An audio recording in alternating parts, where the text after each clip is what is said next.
You've heard it before, and you'll hear it again. This is Boresight News, and I'm Shaun Kenny. And I'm Karen Howes. Much to the chagrin of many people out there, at least the people at Maycom and General Instrument and Showtime and HBO, we are still on the air. Although we probably will not be here next week because, as some of you may know, Viacom, which is Showtime, has bought most of the transponders on G3. Well, they bought it because we were here. I don't think. The problem that creates around here, very simply, is that one of the transponders they are buying, or one of the transponders that somebody else wants to buy, is ours, and we're going to be moving. We don't know where. Later on tonight's show, hopefully we'll have a better idea where we're going to be found next week. But please, if you know anybody that watches Boresight and is not watching tonight, please tell them next week where we're going to be. Remember, we will be in the sky. It will be at 9 p.m. Eastern Standard Time, and it will be on a Thursday. We will be on some satellite, probably either Westar 4 or 5 or Telstar 302 or 303. But we'll be here, so look for us. See, if we could afford our own transponder, we wouldn't have to do this, would we? Yeah, we don't have enough to fill 24 hours, 7 days a week. It's hard enough to fill this 1 hour. Right? Right. What do we fill in this hour with? You tell me. You were the one who was getting all the information for this week. Shaun went to Dallas, the National Association of Broadcasters meeting, and you were also in Washington, D.C. for an event that was spurred by some KSAT Army initiative. Yes, both events were, well, informative for myself anyway. In the NAB, we saw a multitude of new products that you will eventually see. High-definition television and some other products. In fact, one of the interesting things there was teletext decoders. There seems to be a lot of interest in teletext. So I think we're going to see more and more of that. American Teletext was even there with Zenith. And, that's a unit we've been selling. We were really pleased to see them there, so prominent. And they were, indeed. But one of the things I think we're going to talk about on tonight's show is a way that reporters out in the field, especially in countries where the communications over normal telephone lines aren't very good, they can relay their stories back from the third world nations to the United States via a little dish that they just set up in their hotel window. Oh, it's not quite that easy. No. Reporter's dream. Yes. Well, it's a little bit bigger than that. Remember, I'm not so sure at the time. I'm sure it will be telephone will be done that way. But the flyaways, which is what these products are called, were about anywhere from 3 to 6 foot in diameter, and they were designed to actually transmit video as well as audio. In fact, I happened to do an audio conversation with my wife. We just picked it up, dialed a 700 number, and we had nothing else around us, no other telephone lines or anything. We were just on a dish, transmitted up to a GTE bird, and it came. My wife received it fine. And the interesting part about that was there was no delay. The half-second delay was out of it. I don't know why. I couldn't find out why, but it wasn't there. So before you give away the whole feature, what about Washington? Washington was wet, but it was informative. I was tired because I hadn't had very much sleep from Dallas. But the KSAT Army had rallied congressmen and senators to support a new bill. They had a very effective demonstration on the lawn of the mall in front of the White House, whereby they demonstrated that the VC2 could not be turned off. I repeat, could not be turned off no matter how you tried. They also Wait, what does that mean? Well, no matter what anybody tried to do to that VC2, it wasn't going to be turned off. At least that's what they claimed. GI did not participate, elected as they did in Vegas, not to participate in any plan that showed their product from being as vulnerable as it indeed is. It was a very powerful demonstration, and there were a lot of interesting comments which will come out in Karen's report about it. So stay tuned for that. It was good. What else? That's it? You're laughing about that. I'm looking forward to my report, and then I'm going to queue. What about USIA? Anything? Oh, we may have a piece on USIA, which is the United Satellite Industry Association. It's the new association representing dealers and consumers, and if we have time, this week we'll put that report in. We should be more organized, but I guess it's hard because we never know what news is going to come in that will pull off one of our stories. And so a lot of times we talk about, well, every now and again we talk about having a piece on, but it never shows up because it always gets bumped off for news. or some other major event. There is nothing new on Boresight's lawsuit other than the fact that we have a 10-day extension. I believe we're answering it April 9th. That's right. And we're going to win, thanks to you folks. It's going to be a lot. I mean, at least we're going to respond, thanks to you folks. We're going to win in the end. It's because we're right. You know we're right, and everybody knows we're right. So that's why we're going to win. And it's the little guy. You know, this is the greatest fight in the world, because this is the one time that the little guy gets to fight back. Because it's the little guy that's in this fight. It's the little guy that's supporting the fight. We're the little guy, and we have the people out there understand that, and that's why they support it. And that's why this fight is so great, because it's the first time that the little guy actually got to stick it to the big guy where he belongs to get stuck. So, with that, let's go to news. No, we'll go to whatever. You're not ready for the news yet, huh? No. Okay, we'll go to whatever. New from Canada, a black box with less than half the parts. The Decipher 2 decodes the video portion of any VC2 encrypted signal, and it uses just 3 IC556 timer chips. So you can build it yourself. A detailed instruction book and board are now available, including complete schematics and parts lists with Radio Shack catalog numbers for every part, all for just $35 US. Send check or money order to Valley Microwave Electronics, Bear River, Nova Scotia, Canada, BOS-1BO, or call 902-467-3577 with your Visa card ready. Sorry, no COD orders to U.S. Kit Parts for the Canadian-designed Decipher 2 and black box video stabilizers. Kit Parts for the Decipher 2 is $89 delivered and $139 for the black box kit. Kit Parts does not include the printed circuit board or plans. Send your money order today to Kit Parts, Box 2662, La Crosse, Wisconsin 54602, or call 507-895-8211 tonight till midnight or 8 a.m. to 8 p.m. Monday through Saturday with your Visa or MasterCard ready. Sorry, no CODs, and please allow 3 weeks for delivery. Now, also available from Kiddo Parts, is a complete assembled black box by Sparks Unlimited. Available now for only $350. Call Kiddo Parts today.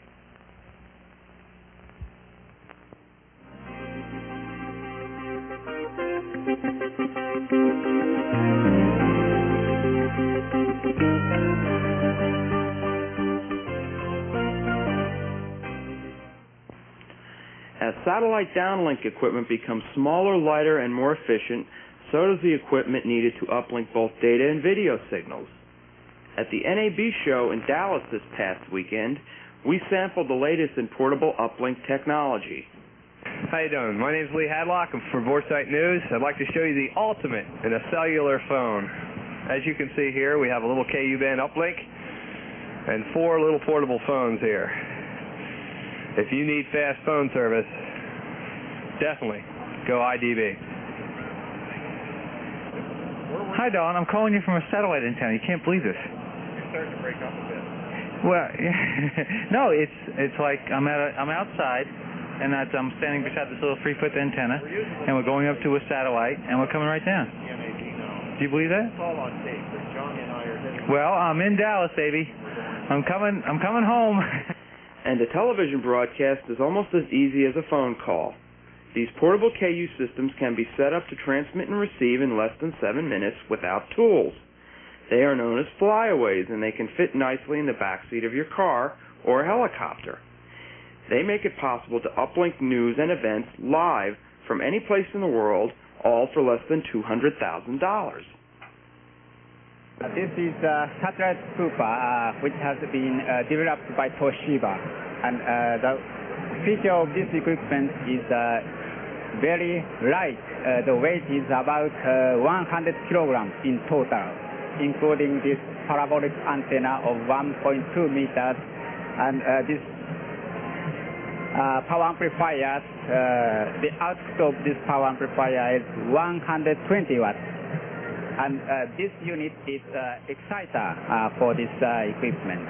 And here is a monitor by which we can check the picture quality.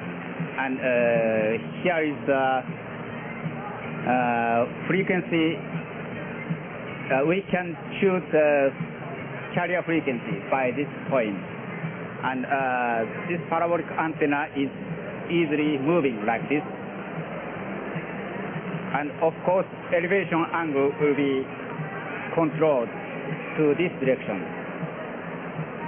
And by two people, of course, within 5 minutes to 7 minutes, all system is completely ready to send our pictures. The feed transmit one receive, as you can see, with an LNB mounted on the unit, which converts to L-band 950 to 1450. A lot of other units is rotatable via a remote control, which is at the rear of the antenna, worm gear, drive gear assembly. And there's the surface of the antenna. The surface of the antenna is compliant with 2 degrees spacing ruling 2925 log minus theta. And the legal limit on this antenna is approximately 270 watts. This unit consists of a pair of 200-watt TWTAs, which can be used in a hot standby configuration or phase combined to create more power as needed, but not to exceed the legal limit of the antenna. At the bottom, you have 2 power supplies, which are remote controlled by the upper unit phase combiner. The upper unit consists of, on each side, a 200-watt TWTA, and in the center, a phase combine and control system, which allows you to switch between an internal dummy load, the antenna, phase combines, or individual TWTAs with beam off, beam on, some fault indicators, and filament time delays. It also allows you to choose between, with your 3-digit LED readout, antenna wattage or wattage going into the dummy load for tuning. And above that, the silver knob that has phase adjustment adjusts your right and left TWTA for exact phasing. To the right of that is your absolute output power adjustment, which allows you to control both TWTAs from one central knob.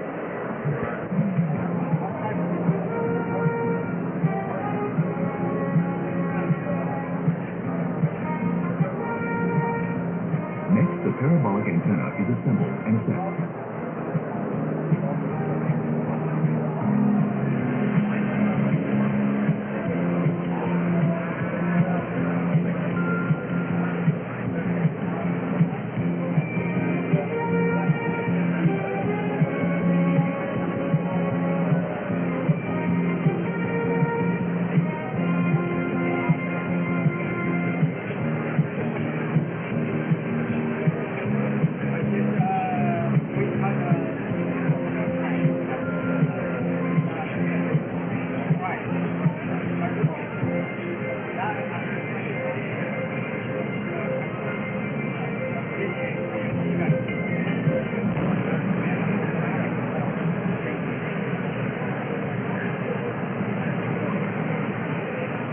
What's more, thanks to a built-in CPU, the system instantly goes into standby mode.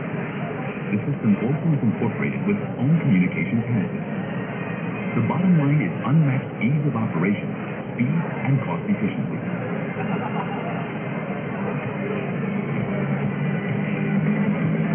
This remarkable system should prove indispensable, especially in a world which demands immediate response to news-making events, no matter when and where they happen.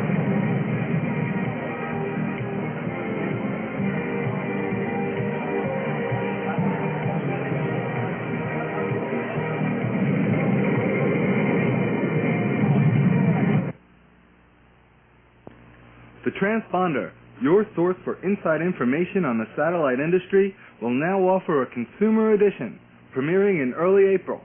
With this introductory offer, you get a year subscription for only $19.95. Call 1-800-992-3488. Visa and MasterCard convenience. Call 1-800-992-3488. National Satellite Communications has opened yet another door to the satellite industry. NSC, your full-service distributor, with offices in Clifton Park, New York, and Orlando, Florida, now returns to New York at Newburgh. Rely on the NSC computer network to link nationwide warehouse inventory while supplying both service and dealer support on a local level, all to ensure the NSC commitment, providing the highest quality service available.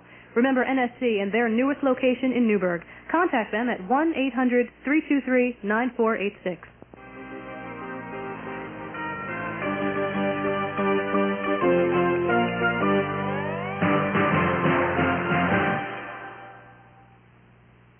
Hi, my name is Bill Gores, and today's tech tip is going to be on connectors. I know all you experienced techs out there will say, connectors, I know how to do those, so if you know how to do them, hey, go get a beer, come back. The rest of you guys pay attention. Like I said last week, all connectors on any electronic system are definitely the weak point of any system, and they'll give you more service problems than anything else combined. Okay. The first thing we'll cover is F connectors. Okay. To make an F connector, basically all you have to do is strip back an inch of the outer insulation of the whatever cable you're using, okay, and then cut off, I'd say about a little, like 3/16 of an inch of the braid and the inner insulation, so you have a whole bunch of the inner connector sticking out. Okay, then fold your braid back. Now I know even a lot of the experienced techs don't fold their braid back, but there's a real good reason for this. If you don't fold your braid back and you just cut it off flush, when you push the F connector in, this inner ring here is going to push that braid back, okay, inside here, and you'll really get a lousy connection. It won't be a real good connection at all, okay? So once you've got that done, take your F connector fitting itself, push it into place, okay? Then take your hex crimp tool. A lot of people will try to use a pair of pliers, but a pair of pliers really does not do a good job, and if you're going to be doing a lot of these, it really will pay to get a hex crimp tool. Put your hex crimp tool on there, crimp away, bingo, you're all set. Okay, then, if this is going to be an outside connection, the best thing to do is to weatherproof this outside here. So go ahead, take some shrink wrap tubing. You can also use electrical tape, but shrink wrap tubing is better. And take a lighter. Oh, you guys think this is hilarious, don't you? But boy, does it get it done fast. Anyway, and there you've got an F connector. You should also trim off the inner conductor to where there's only a little bit over 1/8 of an inch sticking out. And there's your completed F connector. N connectors. N connectors are a little bit more complicated. There's more parts, and it really helps to get the solder type. You can get crimp type to where the inner pin is crimped on, but that's not as good a connection. You always use the solder types. It takes a little bit longer, but it's worth the effort. Okay. You got to make sure that you got all the parts in the right way. Okay. Now, you put it on the back. So the first thing to go on is the back part that finally is the screwing on. Okay, then you've got a little washer, a little metal washer. Always put the metal washer in. Some people throw the damn things away. Don't throw them away. Use the metal washer. The next thing that comes on is a little rubber sealing gasket. Make sure that the split side of the sealing gasket, I don't know if the camera can see, yeah, it can, okay.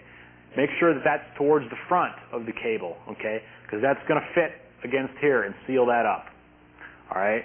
Then, gee, I wish this thing had a name. I don't know what the real name for this is, but it's a weird-looking little thing. But you can see on the camera how it's together. Make sure that this flared part is towards the back. Okay. Then you fold your braid back, and of course I've already trimmed off the excess, but you make sure you trim the excess off. You have about maybe 1/4 inch of the inner conductor sticking out, and then 1/4 inch of the inner conductor. Now, the next thing to do is to go ahead and solder on this pin. Okay. Go ahead and get my trusty soldering iron.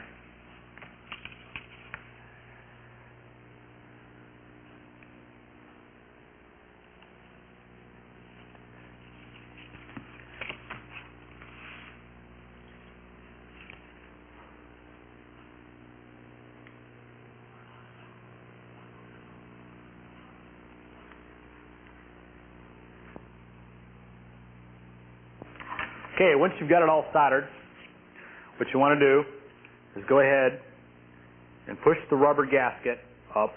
Now remember that split section is in front. So what that'll do is that'll fit right up. It'll butt right up against that little weird fitting. Okay. Then you need to push the body of the F connector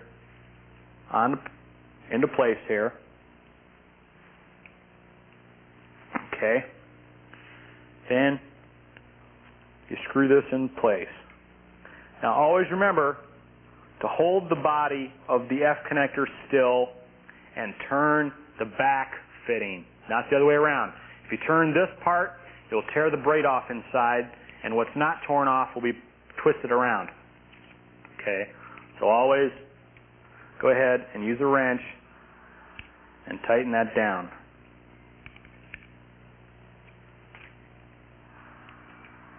We should have used brought another pair of pliers with us for this shot, but anyway, once you get that done, you got yourself a completed F connector. Then, just like on the F connector, go ahead and put either some shrink wrap around it, or what you can do is use electrical tape. Okay? That's it for that. Now, the other side of it is whatever you're hooking the end connector to, the female side.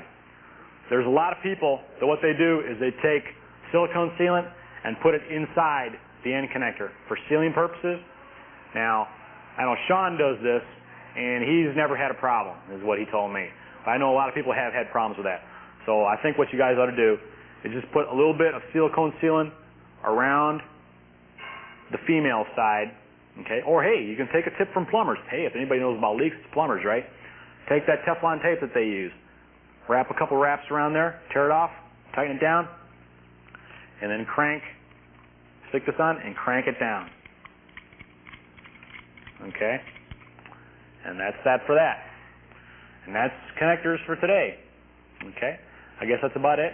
Also, remember, if you've got any bag of parts of black box decoders that you put together and they're not working, send them to me and I'll fix them, along with $30 plus $5 for shipping and handling to Bill Gore's, 276 Carlton Avenue, Piscataway, New Jersey, 08854. Please allow a couple weeks for repair. I'm up to my eyeballs in them. Now that first $30 will cover me looking at it and minor repairs and alignment. If you need some major repairs or you don't have it quite all the way put together, then it'll cost more. What I'll do is I'll give you a call with an estimate. No labor charges will be more than $75, and the parts are pretty reasonable too. The first few bucks worth of parts I'll go ahead and eat. I guess that's about it. And now we'll go back to more Boresight news.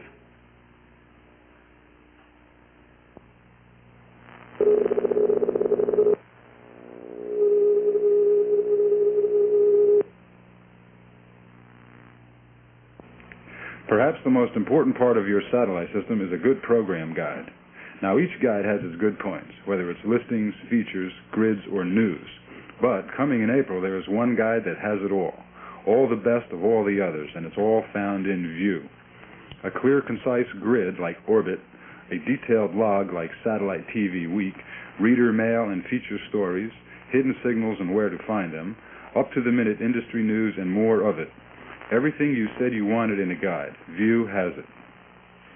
Programs are listed by category, by grid, and by rolling log, with more descriptions of movies and shows all printed right in the log. No more thumbing through pages to find out what's what.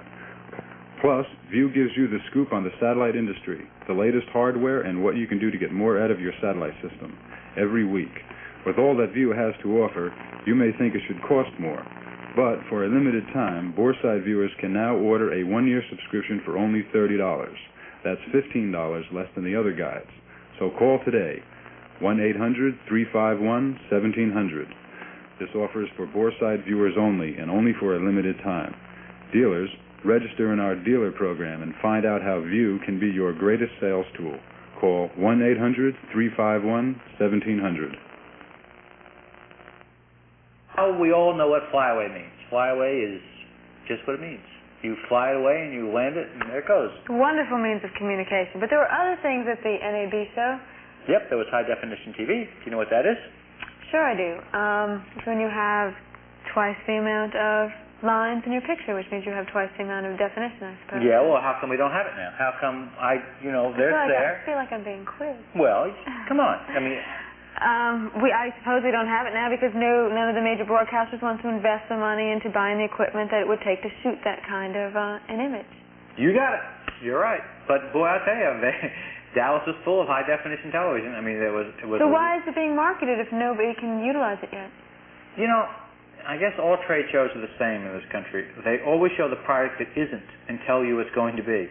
And it's to get you to believe that that company is the most advanced in its technology, and it's the one that you should be buying their product, because the future product of this country is going to be coming. The future product in this country is going to be coming from that company. And I guess the big proponents of high-definition TV is Sony and Hitachi. Well, isn't NEC involved in? Oh, the NEC is too. Actually, NEC has some really neat stuff. They had something at the CES show last year that we got. Yep. And you know who else had some incredible stuff? Is Toshiba. Toshiba had this little bitty camera. Every crook is everybody's. I mean, this is going to be all over the place. All men who now fool around their wives better watch it, because now those girls you're fooling around with can get these little bitty cameras and take pictures of you. Doesn't that scare you? Besides the AIDS virus, now you got a camera to worry about. Oh my God, what is this world coming to? God only knows. Can we go on with the rest of the show, or do you have anything more that you want to lay upon our audience? No, that's about all the wisdom I have for you right now. Thank goodness. We'll have some commercials, hopefully, and then, American Teletext. You wanted to talk, wasn't that down at the... Oh, yeah, that was very, very impressive. Zenith had a great big booth with American Teletext, and they were prominently displayed with about, I don't know how many different teletext formats there. I don't know where they all came from, in all honesty. I think they had 7 or 8 that were being displayed of different information that you could get from your teletext. And they were all on display. And there were other teletexts that are coming on the horizon. Samsung is coming with one. But the American Teletext with Zenith was the most prominent one, and the one that seemed to generate the most amount of interest. So if you have your American Teletext, you can be proud. You were at NAB, at least your company was. And they were the only really ones from the satellite industry that were there, except for Doug Dennett and USS Maspro. Script to show you Doug Dennett. Play that clip, Billy.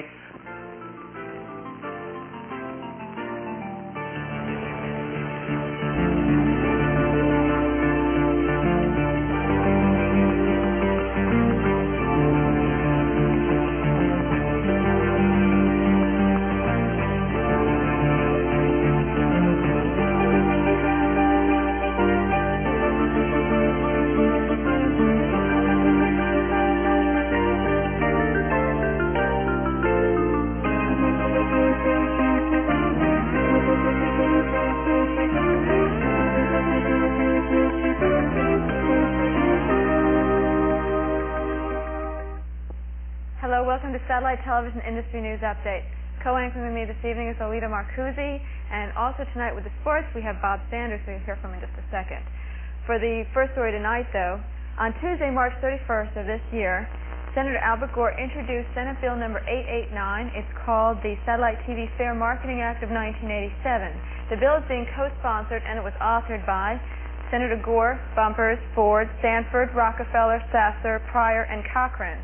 It is being introduced into the Senate Commerce Committee, and grassroots is much needed for this bill. In order to help this bill get along, you can write your congressman and ask them to support it. It's Senate Bill 889. It's called the Satellite TV Fair Marketing Act of 1987. Last week, ESPN signed a major deal with NFL to carry football games. This week, the story is baseball. Here with more of that story is Bob Sanders. WPIX has been carrying the Yankee games for 37 years, but in 1987, cable programming, the sports channel, will air 100 of the 162 games slated for airtime. WPIX will get only 44. Do you think, is your primary success the Yankees, do you think? It's a good portion of it. During the summer months, sometimes we're the most viewed station in the United States. If the Yankees are having a good season, the audiences for Yankee baseball make us, on many occasions, the most viewed station in the United States on a particular day. But we do have strengths in other areas, no question, particularly in our primetime movie packages and our off-network sitcoms. Could another station come in and take the Yankees away from you all? Not as long as we have a contract with them, which we do. Okay, that's good. According to Marty Appel of PIX, the independent station reaches 11.2 million homes in the New York area, not to mention those reached throughout the country via cable. The sports channel reaches only 750,000, and the average cost for the service is $10. Larry Wall, spokesperson for the sports channel, said an agreement was signed in 1981 giving the cable network an increasing number of games each year from 30 to 100 in 1987. The Yankees claim a verbal amendment to the contract puts 75 games with PIX and 75 with the sports channel. The issue is in litigation, so Yankee spokesperson Harvey Green would not comment. The result, a lot of people will not get to see most of the Yankee baseball games this year, and probably next year as well. From a viewer, an article in the Houston Chronicle reports that MTV may be using illegal means to interfere with Hit Video's ability to compete with the music video service. MTV may also be using the legal system to put Hit Video out of business. According to the report, Hit Video claims MTV obtains exclusive rights from record companies in order to lock Hit Video out of competition. Also, Hit Video charges that MTV uses its close relationship with cable operators to keep its Hit Video off of systems. Last year, Constant Waldlinger filed a $250 million lawsuit against MTV and its owners, Viacom and Warner Amax. The suit charged restraint of trade. Now it appears MTV is utilizing its financial wherewithal in order to stall the lawsuit, run up Hit Video's legal bills, and run Hit Video out of business. Ms. Waldlinger has approached the Federal Trade Commission for action. If the FTC does not step in, Waldlinger says that they may have no choice but to sit back and say that they can't afford to fight the big guys. Why is satellite broadcast networks facing lawsuits initiated by the three major networks, while Netlink, a similar service, is facing none? There are many similarities. Both retransmit network affiliate programming to satellite for distribution nationwide. Both market their superstation programming to rural customers. The difference is Netlink works through cable operators who take on the responsibility to pay compulsory copyright fees for the dish owners that they serve. Satellite Broadcast Network goes direct to the rural consumer. Netlink is owned by three cable interests, including TCI, Telluride Cable, and McCaw Satellite. A question sparked by Netlink's marketing approach is whether the six stations distributed through Netlink will replace network affiliates carried on cable systems across the country. In 5 years, cable will be completely free to decide which off-air channels it decides to deliver. Cable operators with an interest in Netlink might bump local affiliates in exchange for Netlink's Super City concept.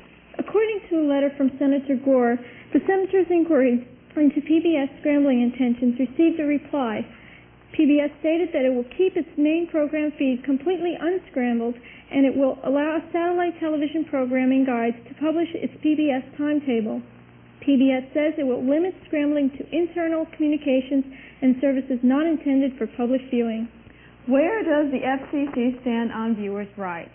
The FCC endorses scrambling. They say the marketplace is working. The FCC says the networks have a right to scramble. The FCC supports General Instrument's box turnoff, and the Federal Communications Commission questions the policy of uplinking network affiliates for resale to dish owners. The NCTA believes that the FCC's position of the dish industry will eliminate any congressional move to get pro-dish legislation passed. On February 19th of this year, dish owner advocate Senator Albert Gore requested the Federal Trade Commission to investigate the signal scrambling issue. In speaking with Senator Gore this week, the FTC has not yet responded to his letter. However, one of the provisions of new Senate Bill 889 is to mandate an investigation by the Federal Trade Commission. The rights of big business over the individual is an issue that's being fought by the Home Recording Rights Coalition. The Washington-based coalition is fighting federal legislation which demands that anti-taping chips be placed in audio recorders. And it also demands that all radio broadcasts be encoded, as well as all albums, CDs, and tapes. If this legislation goes through, consumers would not be able to record off of albums onto audio tapes in order to hear in their car stereo, and they would also not be able to tape radio broadcasts. For information on your recording rights, you can contact them at 1-800-282-TAPE. We have commercials right now. We'll be back with more Boresight News, so please stay with us.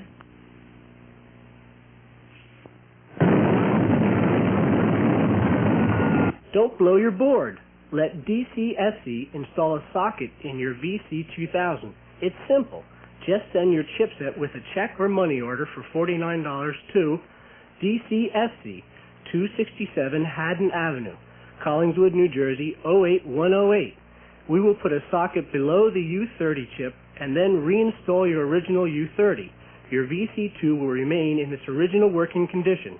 Every board is tested before and after modification. Allow just 1 week for handling.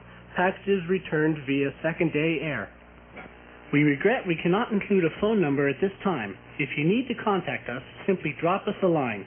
Include your phone number and a good time to call, and we'll contact you. Remember, VC2100 kits are coming soon. Great. Welcome back to this week's Industry News Update. General Instrument has turned off boxes in an attempt to police the video cipher technology. In some cases, it worked. In others, they turned off paying subscribers, yet still there are clone chips and Three Musketeer chips still in operation. Boresight has learned that the Exact chip has not been affected, and Exact is still producing and selling its 3M chip, only now the price for that chip is $150. In Washington, D.C. on Monday, a demonstration was held to prove that General Instruments could not effectively police the video cipher encryption technology. The demonstration showed that the system has been compromised and that a new encryption system would have to be introduced. Some say that the event played right into the National Cable Television Association's hands, while others say that it showed the consumer would have to pay the price for a new decoder. Still, with all the press on the breaking of the VC2, programmers have not changed their mind about using General Instruments' video cipher technology. Programmers feel assured that GI will combat the problem and they will move to a higher level of encryption. The higher level of security may be General Instruments' own StarLock. Those familiar with this technology say that a new decoder will not be necessary for the 2100 will be able to unlock StarLock as easily as it can video cipher. If GI slips in a new technology without consumers noticing, there might be no harm done. But if the StarLock is introduced, it will afford GI the ability to distribute programming and pay-per-view specials from its facility. Sources say that GI's introduction of StarLock could interface with cable systems. The effect would be one billing and one distribution center for pay-per-view movies and sporting events. However, all this might be just a rumor, for General Instruments' Sherry Hart says that GI has no plans to introduce the StarLock. She says the 2100 is not equipped to unlock the StarLock. Now, another issue in decoders is that some have reported a problem with the epoxy causing heat buildup in the unit, and that leads to a loss of services. GI's service technician says that he has not heard of this as of yet, and if you have this problem, you can contact Paul Wilson at 704-324-2200. Now, while GI worked towards their long-range plans of becoming the distribution giant for scrambling hardware and scrambled software, the fight tonight is using BMAC encryption technology. The fight is located on 6 satellites across the sky, and it might be the biggest downlink event yet to date. State Attorney in Madison County, Illinois, may file criminal charges against CenCom Cable Television. State Attorney Dick Allen alleges the cable company engaged in false and misleading advertising and deceptive practices. Allen sent a letter to U.S. Senator Paul Simon and Representative John Dingell requesting an inquiry into the Communications Act. Allen believes the act may need to be changed to provide better protection for consumers. Now, as reported in the Democratic press, rates for cable subscribers in Santa Rosa, California rose 50%. Total TV, which serves the town's 39,000 cable homes, increased the rates and added 23 channels.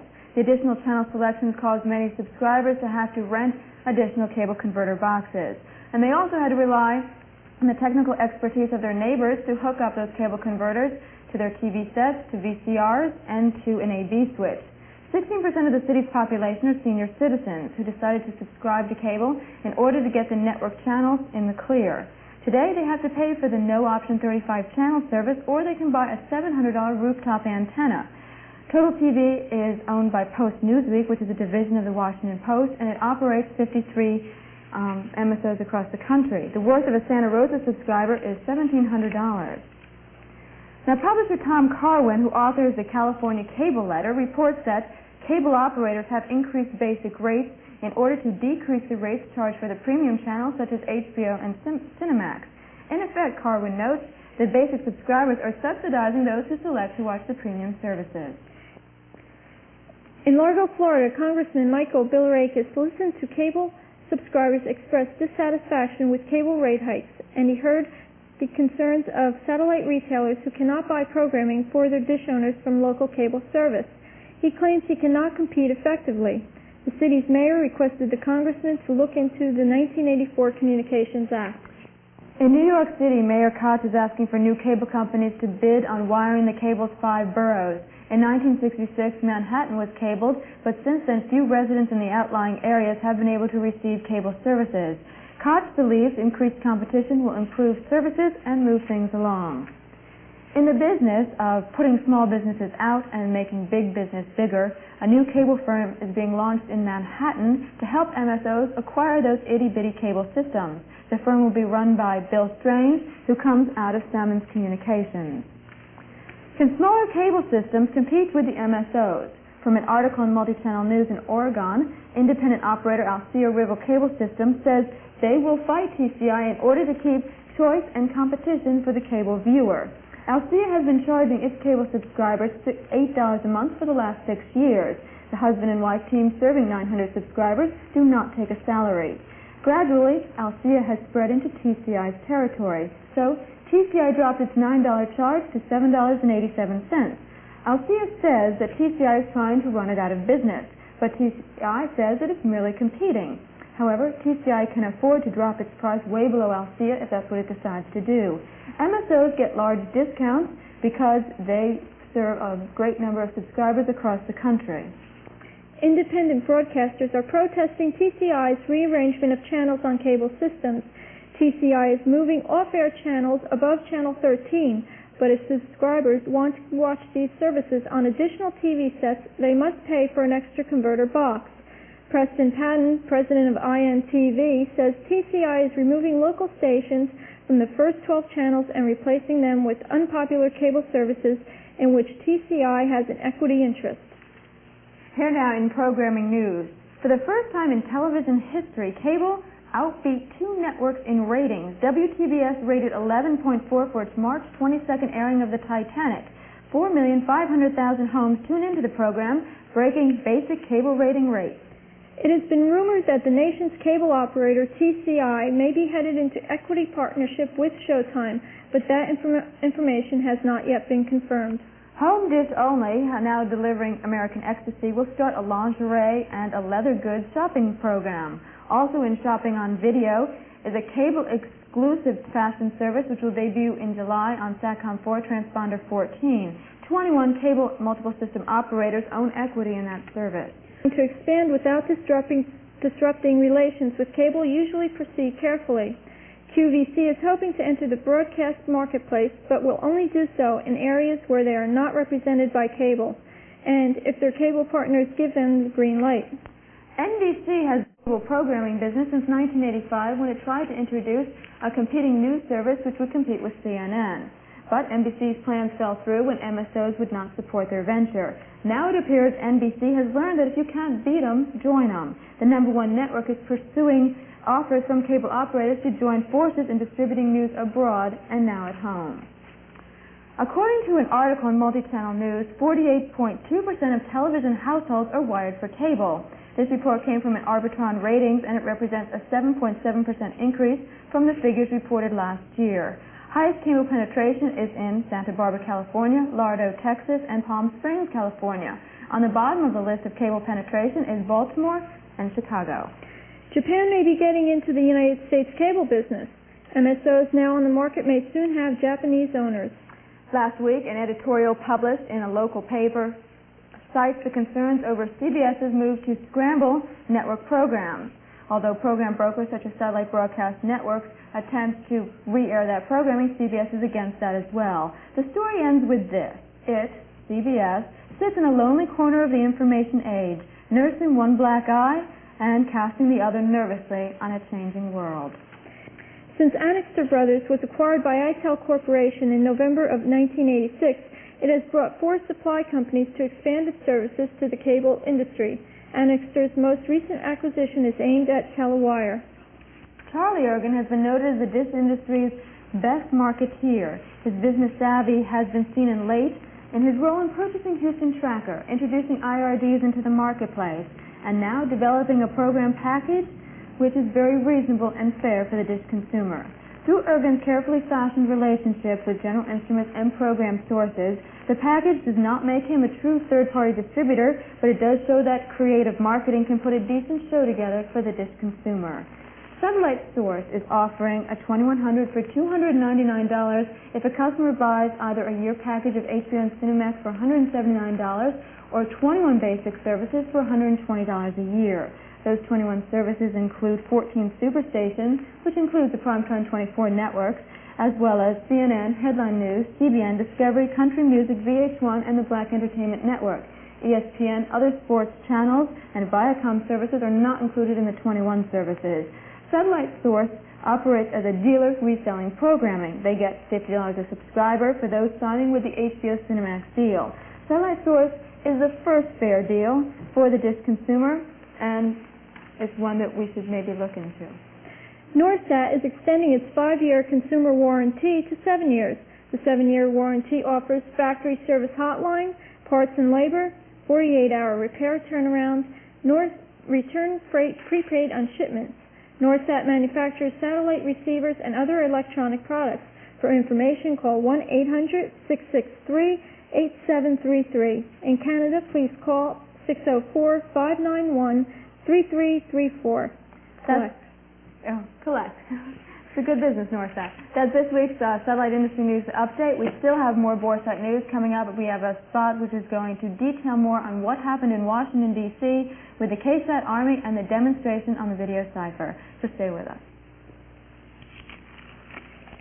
Kit Parts for the Canadian-designed Decipher 2 and black box video stabilizers. Kit Parts for the Decipher 2 is $89 delivered and $139 for the black box kit. Kit Parts does not include the printed circuit board or plans. Send your money order today to Kit Parts, Box 2662, La Crosse, Wisconsin 54602, or call 507-895-8211 tonight till midnight or 8 a.m. to 8 p.m. Monday through Saturday with your Visa or MasterCard ready. Sorry, no CODs, and please allow 3 weeks for delivery. Now, also available from Kiddo Parts is a complete assembled black box by Sparks Unlimited. Available now for only $350. Call Kiddo Parts today.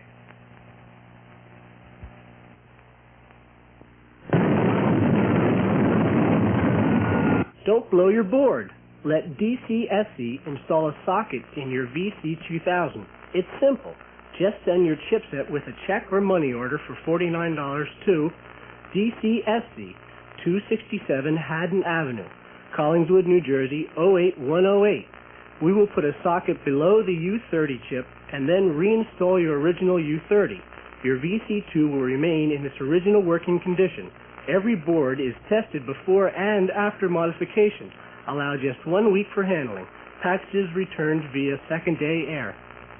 We regret we cannot include a phone number at this time. If you need to contact us, simply drop us a line. Include your phone number and a good time to call, and we'll contact you.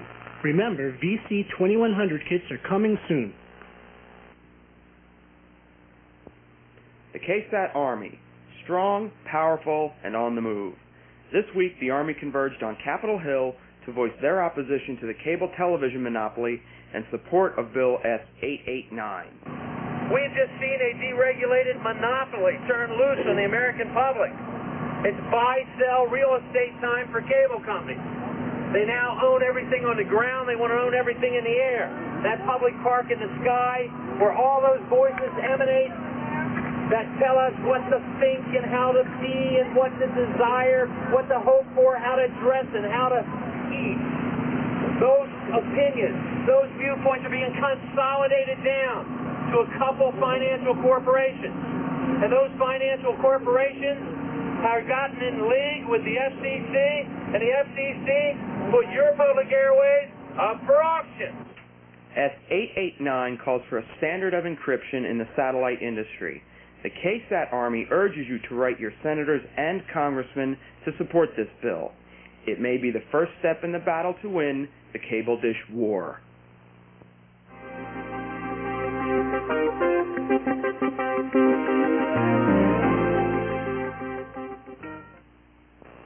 The following are results from the 900 number survey conducted on our March 26th show.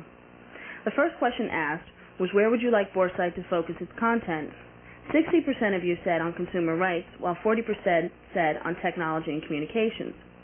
Phone calls coming into Boresight throughout the week indicated that many people didn't respond to the question because they really wanted to see both. The second question asked was how many people had their video cipher decoders turned off by General Instruments. Fewer people answered this question than we anticipated. Only 95 people who were paying for at least one service registered with the computer as a turnoff. The third question asked was who was bringing legal action against General Instruments or the programmers. Of these 95 people, only half were interested in pursuing small claims action against the big guys. Phone calls received throughout the week showed consumers were more likely to join a class action suit than to take the time and expense of filing individual suits. Consumers who have had their ciphers turned off while paying for at least one service can add their name to the class action suit.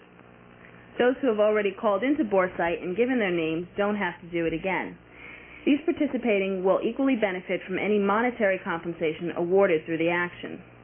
The class action suit will be used against General Instruments for illegally tampering with personal property, which violates the constitutional rights of U.S. citizens. Ending Boresight last week was a question pertaining to the dealer's interest in supporting the USIA. Only one person who called in said it was ridiculous, while 232 dealers said that they'd join in. The results from the questions asked on Green Sheet last week will be reported next week on Boresight News. Any letters or stories or suggestions or news leads that you might have will be greatly appreciated by Boresight. Tonight, stay tuned for Green Sheet. Shaun's special guests include a Toki receiver, a KU Maxi feed, Gamma 9 antennas, and the VC2. This is it. This is your last chance to order the best satellite program guide for 1/3 off regular subscription rates. View lists all the programs by category, grid, and time. It's the easiest, most comprehensive guide to the satellites. And now it can be delivered to your home every week for just $30 per year. Plus, View gives you the latest news on the entire satellite industry. So call today, 1-800-351-1700. Well, KSET, that's really quite remarkable what they've been able to accomplish. Just so few people, you know, I mean, it's not thousands, it's a couple hundred 75 people. And they spent about $1,000 was estimated each to go to Washington, D.C. to represent the DISC community in getting the demonstration seen and also in helping to get the support for the legislation, the bill introduced by Senator Gore. That's really a positive step that was made on your behalf, and it's up to you now to continue that positive step, and you can do that by calling your congressman or your senator, and the reason you want to do that is this bill is going to take a lot of heat because it affects the cable industry, it affects the programmers, and it affects the networks. So all three of those lobbying efforts are going to be placed against this bill in an attempt to stop it. The only thing that's going to override that attempt will be your support, and that's what's going to be needed to get this bill carried through. So do it. I mean, that's the least you can do is make a telephone call or write a letter, isn't it? Isn't it hard? No.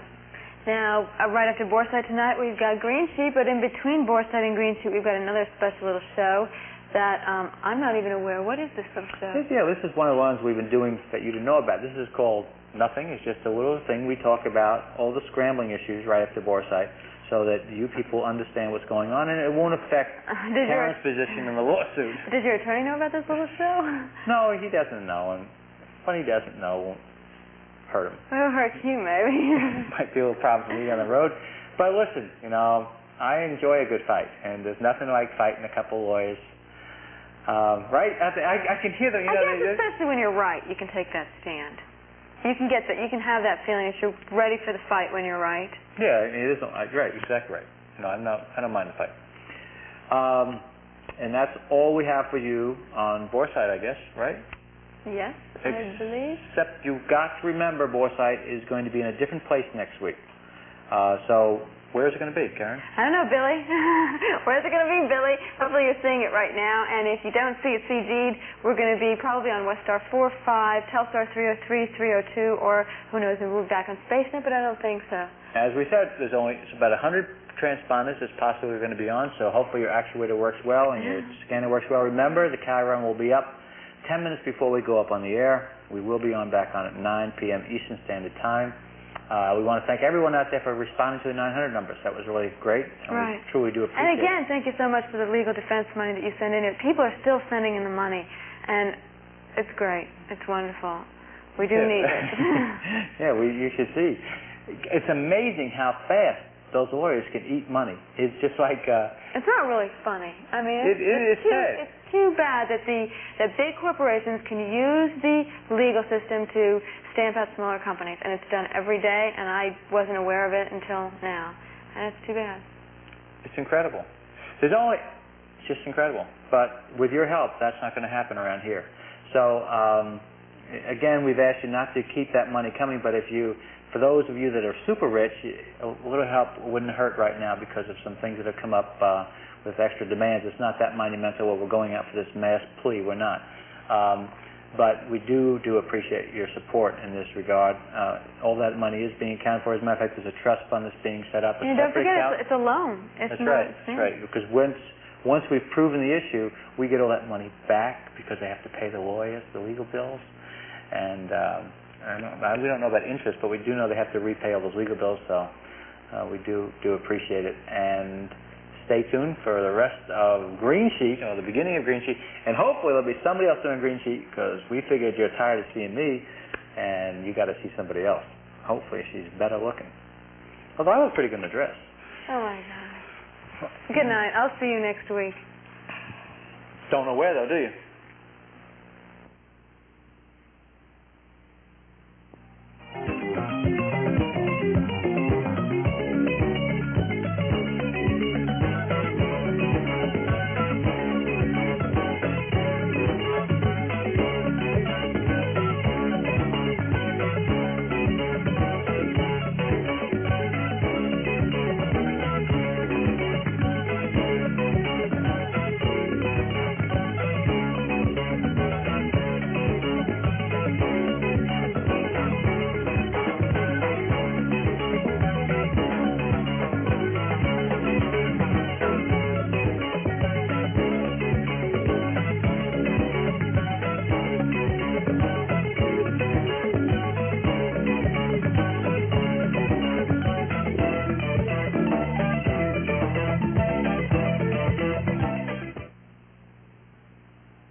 Now that Scramble Fax is no longer on the telephone system, we seem to take all of Vod's names and adopt them very well. I must say he has a gift for names. Well, in this Scramble Fax, we're going to continue to tell you what's going on. We do feel we have freedom of the press to do it, despite what some people in the press may think about our freedom and our reasoning to do it. We will continue to tell you what's going on in the scrambling issue. I'm under the belief, after hearing from a lot of people, that many VC2s are now being turned back on. The question, of course, is this a result of possible pressure from legal action that may take place by you consumers and dealers out there? Or is it that they found that there's some other problem with trying to turn people off? I don't know the answer. I do know that many people have been turned back on. So if you haven't yet been turned back on, check your VC2 and see maybe it is indeed working. If it isn't, I urge you to consider one of two things. Either bring a suit against the parties in question through your local legal means, or join in a class action suit. And again, it does not matter whether or not you are or not a so-called, quote, legal subscriber to all services. It's important that you are a legal subscriber to whatever service you were turned off with. If indeed you are, you have a right for grievance and a right to get recovery for damages. Don't lose that right. Take it. That's your only weapon against what we consider to be the monster of the industry, that being General Instrument and MACOM. Why they're the monster in this industry is because they made a product that is easily compromised and want a great deal for it, and have convinced the programmers, that at any moment they can turn everybody off. Well, again, we have to report to you that the exact chip is not being turned off. We understand the new IDS chip is not being turned off, and we also understand Comtech and the Four Musketeers are not able to be turned off. As a matter of fact, we understand the Four Musketeers doesn't even accept a killer message, and we know, in fact, that the exact chip doesn't accept one either. One of the problems that we foresee happening in this turning off of Three Musketeers is that everyone's going to clone, and by so doing, you will render your ID useless in your own box. And if you become one of many others, it's a danger, cloning, but it is an answer to the problem of being shut down by MACOM, Magellan Instrument, if indeed they are still able to turn anybody off. We are going to still tell you about Exact. We've mentioned the other people. We know Exact is made good, and we know Exact has a 3.0, and that's the reason we still talk about it. Not because we get money from Exact, because Exact has demonstrated that they are willing to make good on any bad chips and are able to come out with any new technology the first. I believe that most of the other people out there are copies of Exact at this point. No one has demonstrated to me they have better technology than the people at Exact. So here is Exact's address. If you want a Three Musketeers, by all means, they can have it for you. Again, be aware that it is illegal to put one of these things in your box. It's not so much illegal to put it in. It's illegal to take the services that they may provide you with. In other words, by putting one of these chips in your box, you pay for Showtime or pay for HBO or pay for Select or CNN even for $25, all the other services become turned on automatically. That's what a Three Musketeers chip says, and that's why it's called the Three Musketeers, one for all for one. There are a lot of them out there. You don't have to buy this one. There are many, many more. I think the cost is $200. If you're a dealer, there's a discount, and we tell you that they exist. We also tell you they're indeed illegal. But, you know, it hasn't stopped many people before, and I guess it's not going to stop anybody now. So be aware that that's what's going on, the scrambling issue this week, and if anybody has any new news for us, by all means, give us a call.